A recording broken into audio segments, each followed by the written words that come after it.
And not only that, but like you said earlier, manifestation. Yes. Speaking things into existence. That's it. And being intentional. Yes. Being intentional, and I think that that's the most important thing as we grow older. Mm-hmm. We have more years in back of us than we have in front of us.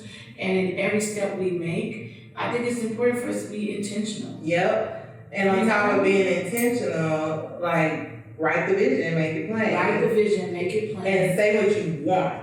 Don't say what you don't want. Yes. Because when you say what you don't want, the universe just hears that, the fill in the blank. Yes. And you're going to keep getting that because that's what you're talking about. You got to say what you want, only that. Exactly. And not only that, but ladies, I will say this. Make sure that you have something to offer. Ooh.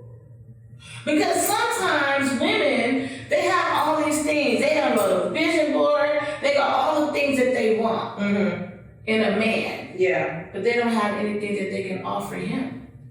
Ooh. So you were already set in your career. You know, Dre had already gone to the military. He had a life. Yeah. He knew what it was like to be responsible as a man. Yeah. You know, there's something to be said about men who go to the military because one thing that they do learn is discipline. Right? They know order. Yeah. And to be honest with you, most of them know what it's like to be responsible.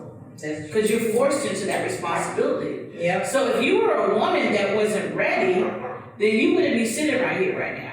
Correct. You're right about that. Right? So you had to be ready. You had something to offer him. And then when the two of you guys came together, it was just greatness. Yes. You know, I was talking about the other day that song that I used to sing by Keisha Cole all the time, and I had to stop singing it because I realized that the lyrics were toxic. Oh, see. And it's the song says, no, you love me, you complete me. And I had to stop that and say, no one person completes any person. We each have something to give to one another. Yes. And you were ready. You had something to offer Dre.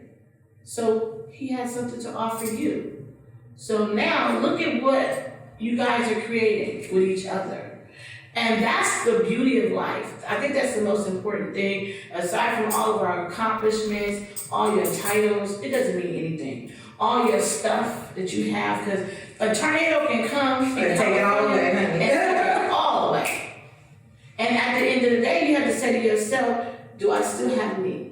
Do I still have my person that loves me when I had none of this? That was a full game, because I was like, we were both in a place where, remember my little part-time job? He said he didn't think I worked at all.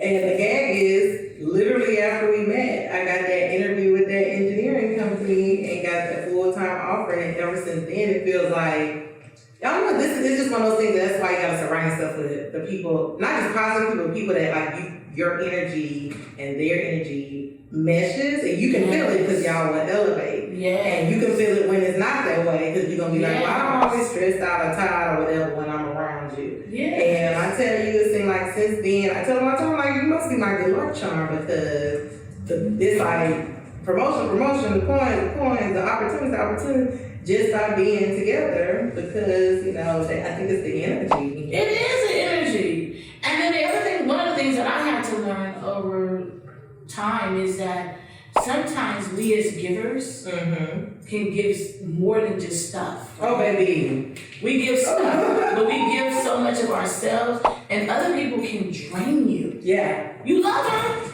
Oh. You love them. Shout out to all the family and friends we love. Yeah, we love you. But sometimes it's draining. And so sometimes you have to say to yourself, okay, let me pull back a little bit. But then you don't have to do it. Guess why? Because God sends that person. Baby, let me tell you my best excuse now is, my husband said I can't. Because he's not going to go back and forth with him. He might try to listen to me. No. I'm like, really? You going to talk to him? No. I'm good. I'm good. Because we're not having that conversation at all if it's draining today and moving forward, and I've been this way for a little bit, like we are operating in a positive place and in a place that is higher vibrational and growth. And if you're not there, it's not saying that you're not going to get messed with. It's just saying that, hey, I'm reaching for you to come fuck with me. Don't make me have to come back with you. That's all it is. But while you waiting on your person, what do you have to do? Yep. But work on yourself. That's it. You waiting on your person. So while you waiting on your person, it's your chance to work on you. That's it. You know? Work on you, boo. So I'm grateful for you allowing me to come into your Kia show. Kia. Well, You know, and I do realize that we can go on and on about so many different things, but I think that for me, the main thing that I wanted to point out today is that the beauty of taking that leap of faith and stepping out and doing things that you know are important to you. You know, loving yourself first. I remember you wrote your book, and that book was important for me to give to my daughter. Oh, and I love how she did a full-on photo shoot. Yeah. And did a little dance for me to put my video. She was all over at the time. Shout out to Luca. That's my And, you know, it was so important because I teach my children and any young child that I'm exposed to the importance of loving on themselves. So when you wrote that book about loving yourself, I took it to Africa. The kids learned some of the stuff outside the book, the quotes and stuff. They still quote it to this day, you know. And so all those things, you know, whether it's talking about HBCUs and our jobs, our struggles, our relationships, you know, our health struggles, you know, we've all had health struggles and just life. But look, I'm 50. Let's go. 40, you know, I'm gonna be 50, you're gonna be 40 plus. Yes. Maybe 40 plus too. Yeah, because this year was 41. Mm-hmm. So the upcoming 40 plus too, and we just have to be grateful. Amen. That we have our right mind, we have our same mind. Ooh, baby, because mental illness is serious. Yes. And I said, there's a song that I always refer to music because music is to me is healing. But there's a song that says, and I can't sing. But you will, honey, Miss I cannot sing Kia's audience. But she's gonna stop her from holding the mic. And the song says, Lord, don't give up on me yet. I know I'm not your best bet, but I'm trying. So don't give up on me yet. That's it. I've worked so hard, I've come so far, and I have so far to go. Mm-hmm. But with these broken scars and this broken heart, it's hard for me to know if there's a reason why. I don't never see it, but I have to believe in it. So don't give up on me yet. Oh, I love those. So I think that the most important thing that I want people to take away from our brief, long conversation. Brief, long.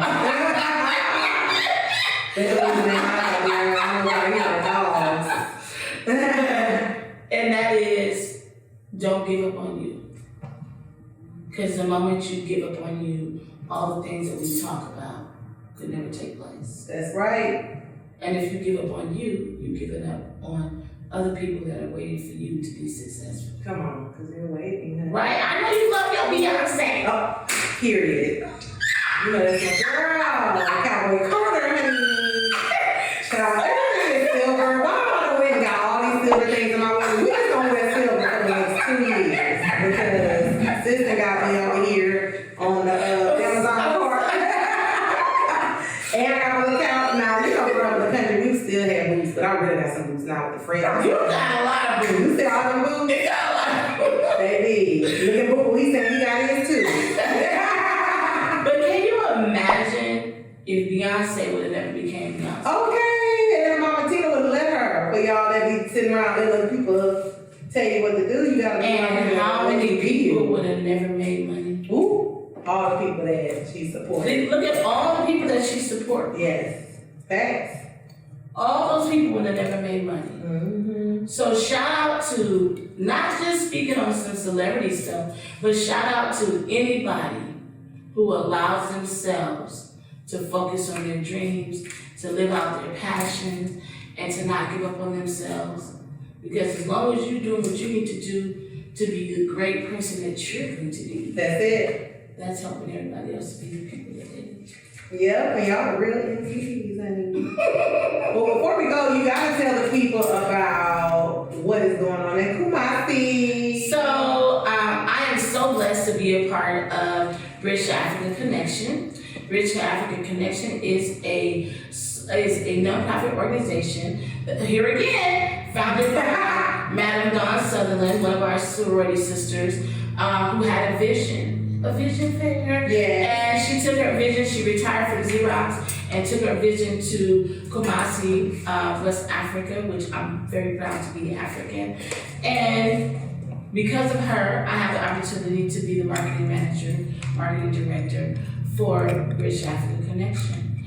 And because of all of our friends and some of Kia's extended friends, we've been so blessed to do so many things. So on my 50th birthday year, I'm very proud to say that in the month of August, I will be going, not with just one group, but with just 2 different groups of people and we have shipped because of Kia and many other people. This year we shipped over 25 plus barrels to Africa to support children in need. And that's what we're supposed to be doing. That's what community service looks like.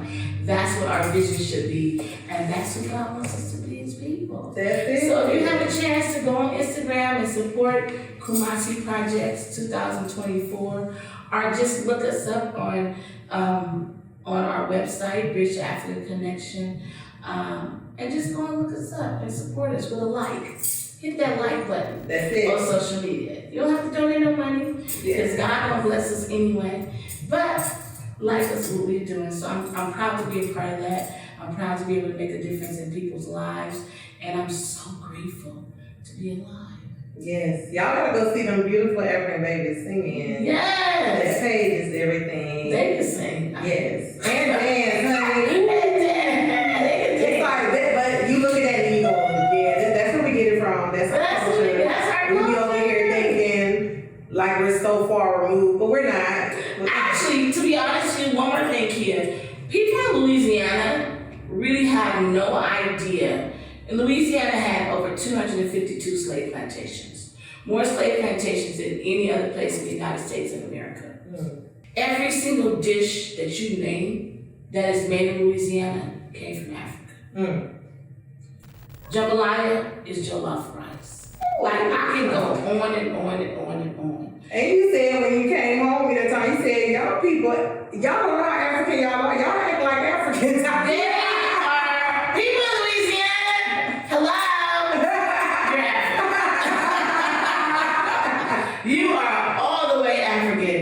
Like the whole Jukunu. So, you know, in the Caribbean, they do Jukunu. And in Ghana, we do our festivals. Okay. And we do our parade. And that's where the parades came from. That's where your Mardi Gras came from. All the whole Mardi Gras, the celebration, the throwing of the beads, and all that, it traces right back to your African culture. And because the Africans that were brought to Louisiana were basically the ones that were sickly. And it was a temporary stopping place for them to go. They weren't supposed to stay there. And they started building their lives. And guess what?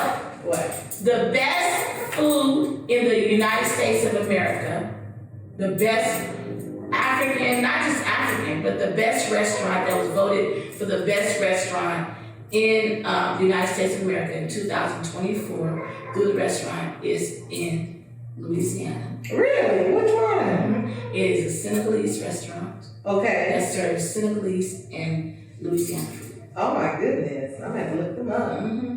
Yep, and they're the top restaurant in the nation. Oh, I love that. In the nation.